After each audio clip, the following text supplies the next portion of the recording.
What's up, guys, and welcome back to the Self-Growth channel, where your journey to personal transformation begins.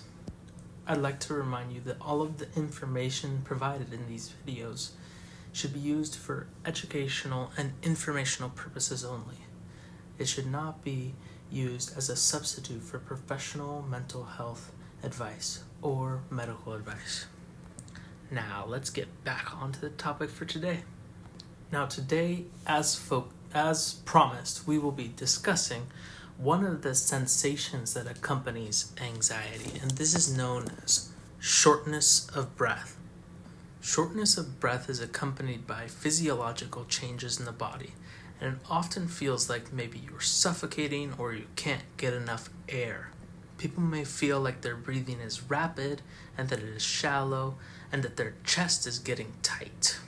And this sensation can often be very alarming. But the cause of this sensation is actually hyperventilation. When you're anxious, your body triggers the fight or flight response, and it releases adrenaline.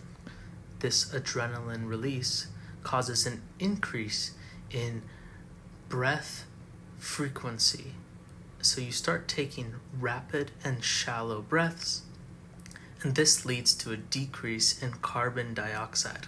When carbon dioxide levels drop, this leads to the sensation of not getting enough air, and that can also trigger anxiety. But really what's happening is your blood is becoming more alkaline because of the excess CO2. What's happening is that your body is preparing you to take action to protect yourself. So it is increasing the amount of oxygen that you're taking in a short period and increasing the rate at which it expels carbon dioxide.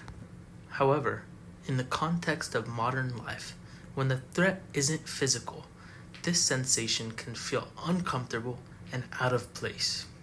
It may even lead to increased levels of fear and create a vicious cycle.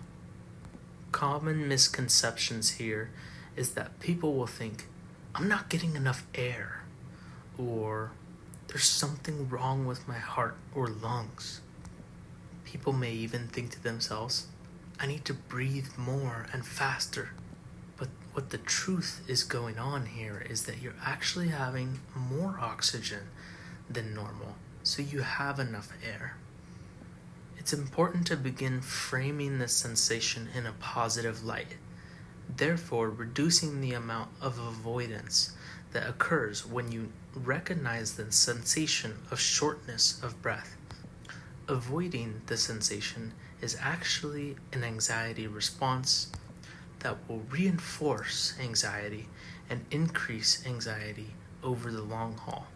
So the trick is to accept and embrace the sensation of shortness of breath. Recognize that your body has prepared you to take action. It has prepared your muscles and driven oxygenated blood to those muscles, which will have nutrients in it so that you could act and take action to solve your problems.